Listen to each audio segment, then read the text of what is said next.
Milwaukee has launched a new resource for anybody that wants to learn more about our city. And I'm joined now by Joseph Walzer to learn a little more about the Encyclopedia of Milwaukee. This is just such an amazing resource. It's really, I guess, the first of its kind here in our city. So tell us a little bit about how this even started. Well, the intention of the project was to develop an urban history encyclopedia that would kind of break away from the model of doing like a urban biography, which focused a lot on progress and left a lot of voices out and a lot of really important stories out.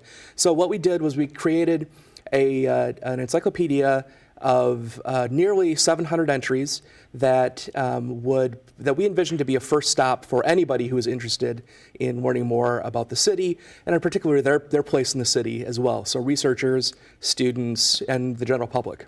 And this project started in 2008. So Yes. Tell us a little bit about the process. I mean, I would imagine you guys wanted to be very thorough. You wanted to take your time with the research. So give us an idea of what that was like for you all. Oh, well, it was, as you can imagine, a project of this size takes a considerable amount of time and energy.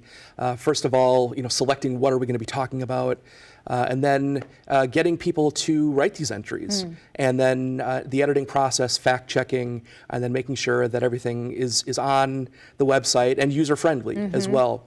So it was built at UWM, and with a generous partnership with Marquette University, and also with financial support from the National Endowment for the Humanities and the Greater Milwaukee Foundation.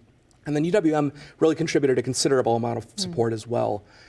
So a lot of the entries were written by scholarly experts in the field, but then this definitely would not have been a possible project to do without the generous support of community experts as well. I mean, I'm sure we're all familiar with John Gerda, but also folks like Jans Marty, George Wagner, and others too that have really, Carl Baer, other folks who have really considered or lended their expertise to making sure that we have an authoritative and accurate accounting. And I had a chance to explore the website before the show started, and it's just so user-friendly, as you had just mentioned. It's really easy to search anything that you want to look up.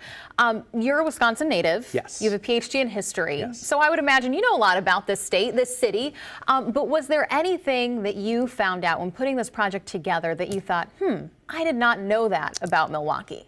Yeah, actually quite a bit. And I had the luck to be able to write a considerable amount of these entries and dive deep into topics like the brewing industry, the leather industry, and learn quite a bit about not just their impact on what we think of as being this industrial powerhouse that Milwaukee was and in a lot of ways still is, but also the people that were involved in those stories. And immigrant entrepreneurship being a key aspect of actually both of those entries, or both of those industries that I had indicated. And what I love about this is that you guys will be working with teachers to come up with lesson plans to have maybe more interactive lessons for students as well. Yes. For people who want to check this website out, where can they go?